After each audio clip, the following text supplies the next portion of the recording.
I'm Annie. And I'm Leah. And this is Lactation Business Coaching with Annie and Leah, where we talk about the smart way to create a compassionate and professional private practice. Let's dive in. Well, hey there, Leah. Hey, Annie. How are you? Well, I'm terrific because today we have one of my favorite people in lactation on our podcast. We've got the amazing Tiara Caldwell. She's an LPN and IBCLC, and I first met her at the LC&PP workshop a few years ago and just have really enjoyed getting to know her over the last couple of years. So for those of you who don't know who Tiara is, she is in Maryland, where she provides doula services, childbirth education, and lactation help through her company Crowned and Cradled, which she founded in 2015. Early in her marketing endeavors, Tiara found the value in having a strong social media presence, and through that has explored different ways to engage her audience and speak to her ideal clients. As a mom of 4, Tiara has learned ways to maximize the small windows of time in her day to make the biggest impact online. Her desire is to educate and encourage other professionals and be comfortable with their own unique voice. Welcome to the podcast. Yes, welcome. Thank you. I'm so happy to be here with you both. I love you both. So I'm so happy to chat with you today. Well, as Annie was reading that bio and was saying, throw out all the, influencers and all these things you're supposed to be trendy doing, it made I kind of got a relaxed feel. I was like, oh, good. She's not going to tell me that I have to be this social media influencer to even do my social media correctly. And that made me feel so good. And I'm so excited that's the way you come at it, because I've done other courses on social media and stuff. And it's just that's not what I can do. I want to spend most of my time helping moms and babies, and then a little bit of time dealing with social media and putting my stuff out there. So I am so excited to hear even more tips and info on that. Well, let's get started and find out, what is the main reason that a private practice lactation consultant would even want a social media presence? So pretend I came to you and I was like, Tiara, I would prefer to just hide under a rock and answer my landline. Is that okay? Do I really need to do this social media thing that I find so scary? Well, friend, yes. I mean, we can see a perfect example because of what's going on right now with the pandemic and things being closed and things being more virtual. You definitely need a social media presence in some type of way. We always talk as private practice lactation consultants about really taking our business seriously and being recognized, as business owners and not just people who are doing a hobby to come hold babies all day, which we love. But part of that is marketing, and social media, I always say, is one of the best ways to get your feet wet with marketing, to kind of figure out your voice. And also a lot of times it's free. So why not do something that will potentially expand your business, get you more comfortable sharing about yourself and your business, and get seen. Definitely. I think also I always think about, there probably was once a time when I first started out 10 years ago, almost 10 years ago, that you didn't have to be on social media if you had a website. But the population that we're serving now, I feel like social media is their white pages. I mean, that's the only place they go to. The website's kind of just for your scheduling and make sure you're a real person. But are you seeing that as well? That the families that we're serving now are really dependent on social media as their way to find resources. Is that kind of the trend that you're finding as well? That's definitely the trend that I've seen, especially it seems that a lot of people or a lot of companies now are taking the educational route or even the influencer route to kind of get new parents and expectant parents to try out their services and their products. So by us saying, oh, I don't think we want to do that, we're really missing out on reaching the people that really need us, the professionals who have took the training, who care about them, who care about their babies. And yeah, it's the white pages. I don't know if you guys have seen Have you guys seen that documentary on Netflix about social media? Yes. It's a little overwhelming to even think about, but it's so true. It's crazy, right? So to be honest, like after I watched it, I was like, oh my gosh, I just want to delete everything. I know to know like you're a product. You are the product. We are the That product. just sounds crazy, but it's also kind of how business is working, it seems like these days. So when we say social media, it's just this huge umbrella over so many different platforms and things. And I think that's what gets overwhelming because it's like, okay, you could be literally on 5 different platforms. And then you're thinking, oh my gosh, I need to put new content on everything every day and not the same content and mixing it up. But I've got to now edit videos and get those out there. And I've got to do cute TikTok dance things and point at stuff and decide what to point at. I'm like, oh my gosh, Tiara, help me. Like, do we have to do all of them? And which ones do you think like are the best for like, I'm sure like if you're really creative and love like dancing and funny little things, that's kind of your voice, like TikTok's where it's at, but that might not fit for everybody. So can you kind of give us a rundown of like, what should we focus on? Which ones would be best for which people? Like, give me something to go on. I always tell people, let's start with making a few categories for the platform. So when you think of platforms like Pinterest, even YouTube, those are more like search platforms. So people go on there to search for specific things. Same with Instagram too, right? So people will type in hashtags or a location and they're looking for a specific thing.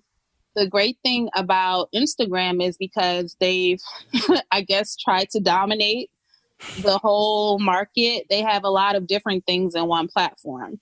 So you can search on Instagram. You can keep up with people you know on Instagram, similar to Facebook. And then you can also now do the fun TikTok type of thing. Yes. Instagram is like the unicorn. Yes. Facebook and even YouTube too can also be what they call discovery platforms. So if you are trying to keep up with someone or you're trying to be engaged with a certain theme, something that's related specifically to you, Facebook and YouTube are also good for that as well. So that's the first thing, kind of knowing what purpose each platform serves for you and your business. The other thing to take in mind is something that you said, Leah, is your personality, right? So I don't expect my dear lactation friends who are a little bit older than me to be on TikTok. I resemble that remark, Tiara. You know what I mean, Annie? Like, I'm talking about my seasoned friends, like I don't expect them to be on TikTok. They could be, but they're not expected to be on it. So, I mean, it's based off of your personality. I always tell people start with whatever platform that you're most comfortable with outside of your business. And for a lot of people, that's Facebook. For me, it was Instagram because for a minute, it was like all the college kids were on Facebook. I wasn't in college when Facebook first started. I was on MySpace. And then Facebook was more like a way to keep up with your old classmates and things like that. And Instagram was the one where you could just, be cool, be hip, kind of post your quick little picture and be done. You didn't have to really engage with anyone. So that's why I chose Instagram. But always start with whichever one you know how to work a little bit and that you actually enjoy posting or sharing on. Which one do you think really gives the most bang for your buck? Like if somebody's like just venturing into this and they're like, I really don't do much on social media anywhere. I need to dive into this. I know this is important for my business. I know all of them can be helpful and all of them can like talk to each other and all be helpful. But what's the starting point that you would give somebody who is like just venturing into this and they want to put their energy into just one? I would say Facebook. Okay. Only because it's, even though they've changed the interface a million times, it's pretty simple to know the basic. You type in this box, you push post. It doesn't require you to make graphics. It doesn't require you to It doesn't require you to know how to post in the stories, even though there's an option to post stories. And it's a great way for people to see where your business is located. They can also see reviews of your business and just learn a little bit about you and your business without you having to do extra content creation. Yeah, Facebook is definitely where I started, and it was more about the Facebook groups. I didn't have even a page for my business until a while in, but just participating in parent groups, and which then I'm like, oh my gosh, get me out of these parent groups. I can't, Right. I can't take it anymore. But in the early days of building my business, it was really helpful to be able to go in there and just be a friendly face and communicate. I really went in there to be like, I'm going to show you that a lactation consultant can be warm and non-judgmental. And that's what I'm here to do. And I'm not, and that was really effective for me in getting my name out there. And then for my paperless lactation business, I love my Facebook group. That's been a great way for me to just interact with other lactation consultants, test drive ideas, be part of the conversation, and I really have enjoyed that. I have not ventured personally into having a Facebook group for parents, for my private practice, because that's just something where part of me just goes, I don't have the bandwidth for that. I don't think I would enjoy that. And Instagram, like I want to like Instagram so bad because I like Instagram, but I'm like, I never know what to post. I just get so intimidated, and then a month can go by and I won't have posted anything. And then I'm like, is that bad? And I've kind of made peace with like, who cares? Like I'm just going to be there when I'm there, and when I'm not there, I'm not there. And that feels like real life to me. Yeah, totally. I have the same thing. I'm always like, I think it's either the graphics. Like I'm like, oh, do I need to like make really super fancy graphics? And is that the only way to get your Instagram post noticed? I don't know. Can you shed some light on that? Because Instagram also intimidates me. And I'm always like, okay, I shouldn't post anything unless I have like fancy graphics or the perfect filters, or I don't know. Like I don't even post that much on my personal one. So can you give us a little insight on that? Like what makes a good Instagram post? Just maybe a little tidbit there. Well, the good thing about Instagram, I don't know if it's a good thing or a bad thing, but if you've noticed, people have stopped posting so much on the main feed. So the main screen where you see all the squares, for people who may not be familiar with what I'm referring to. Yes. You see people using the stories feature.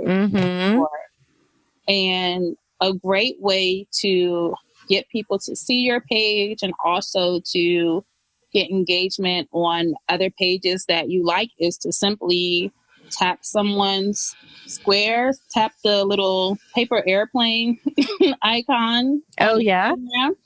And it'll allow you to add post to your story. Just hit add post to your story and ta-da, you've posted for today. You haven't had to make any graphic, but you're still getting engagement to your profile as well as whoever's profile you share that content from. And you can add the fun little stickers and words, GIFs, music. Does that change anything though? Like do you have to add the stickers? Do you have to do that part? Because I'm always like, I'd love to share this, but I feel like I have to like add an at such and such or a hashtag da-da-da or stickers. Does it make a difference? I mean, I always say adding a hashtag or something that lets people know that you actually agreed or something with the content kind of resonated with you, instead of just saying, oh, I'm doing my job for today and just reposting this. But you got to be genuine. You got to be genuine about it. You don't have to. I at first was reluctant to use the stories because I was just like you, like, I don't know what to post, about. But most of my social media use today is just sharing stories, sharing content, other people who have taken the time to create great content, and honestly, just sharing things that resonate with me personally. So if you have a group practice, maybe you can't post things that you personally think is funny, because you want to be respectful to everyone. But for me, I share. If I see something funny, I share it. If I see something useful as far as information or education, I share it. And I get a lot of engagement from it. And I don't post that often on my feed, but if I go to my analytics, I can see who's gone to my profile, who's gone to my website. And I know that engagement has come from me sharing in the stories. That's cool. What I like about that is that it takes the burden off of you to generate new stuff. And you might feel like, well, isn't that the point? You have to be original and you have to make things. But a good conversation is not everybody has a brand new idea and you just keep listing brand new ideas. A good conversation is going deeper. And so by using stories in that way, it is a chance for you to take these ideas and go deeper, and also, be collaborative with other people in the community. Because what I've noticed, you share to somebody's story, you share somebody's post to your story and you add a little something, but then what they'll do is they'll share your post on their story to say, look, thank you for talking to me. And I really like that way of making connections with people. It does feel so friendly, and it's different than how things get shared and commented on in Facebook. It just feels easier and less like the stakes are not as fraught as they can be on Facebook or someplace like Twitter. So when you're talking with people about social media, what's the biggest thing that you think keeps people from making the most of their own social media presence? I think two things. The first thing is what we talked about, not knowing what to post, or kind of that. I think both points is kind of a little bit of imposter syndrome, like not feeling that like you're the expert, or that the information that you're providing is anything new, right? Or that hasn't been said. The other part is because we see so many influencers now on social media and how they post, and they have all these bells and whistles, and the images are all the same color, and they have patterns and all this other stuff. I think sometimes we can get in that place where it's like, well, I don't have this, I don't have that, I don't have the perfect lighting, the best camera, etc. So, what I always try to tell people when I'm counseling them about social media and really finding their voice is, let's scratch all of that and kind of figure out who you are as a person. What do you want to say with your business, and kind of how can we translate that onto social media?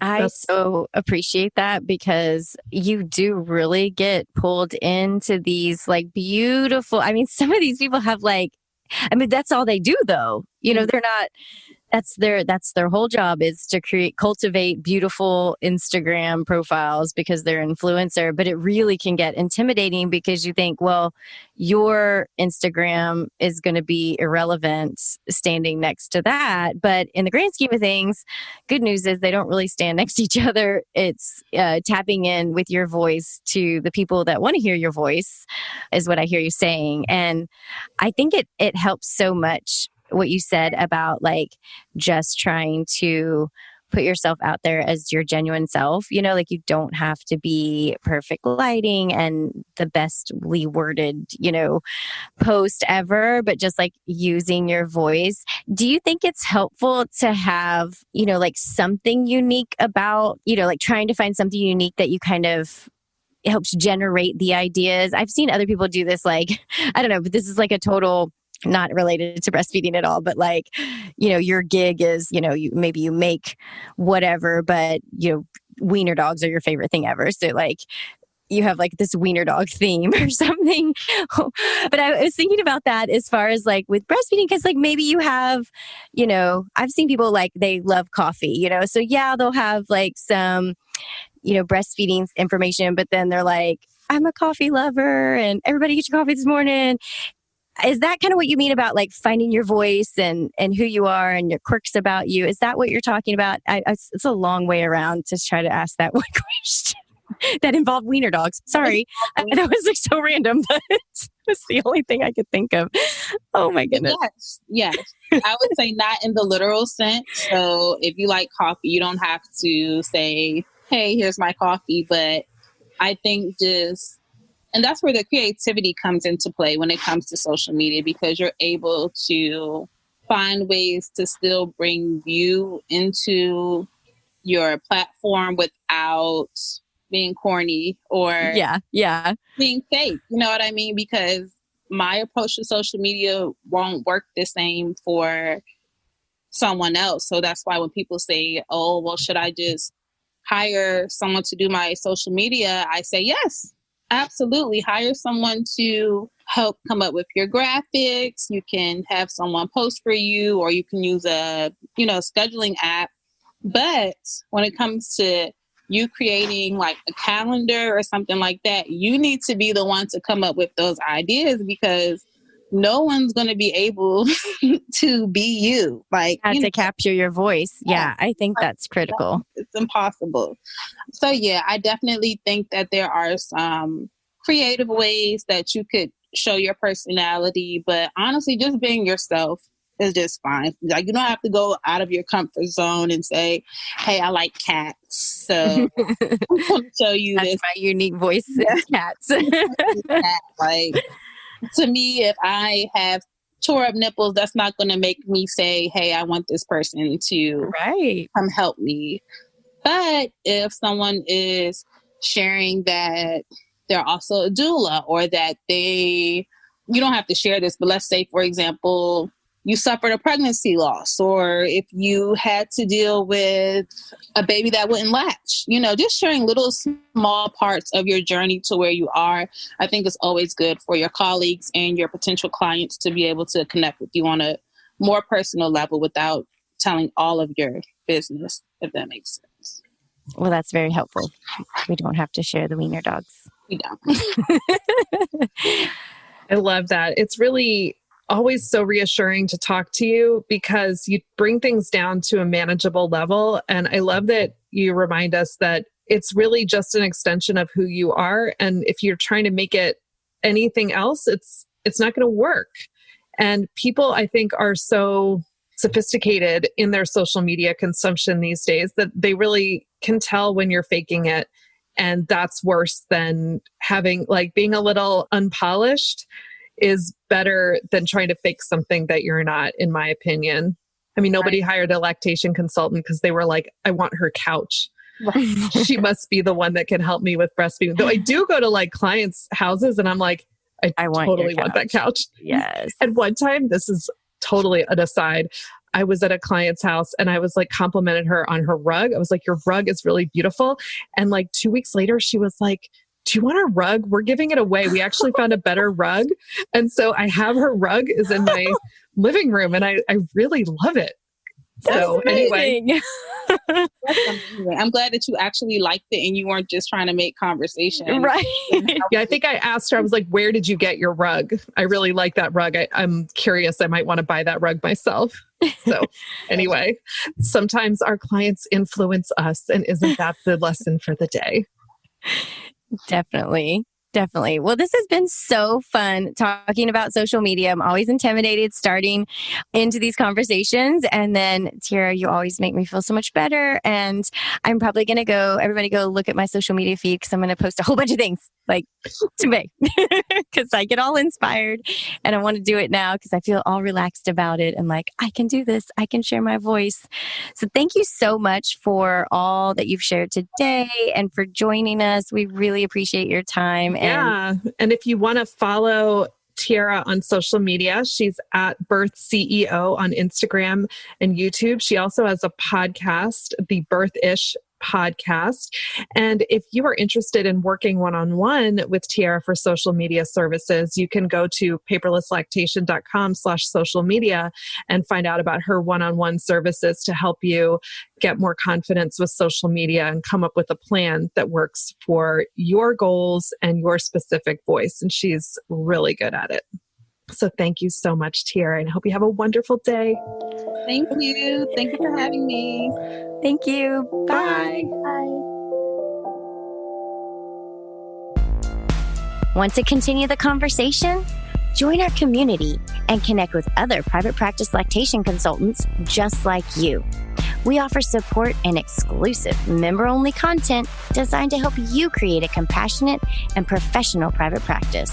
We're all in this together at patreon.com/lactation business coaching. And if you enjoyed today's episode, leave us a review and share it with a friend. Be sure to hit that subscribe button so you never miss an episode.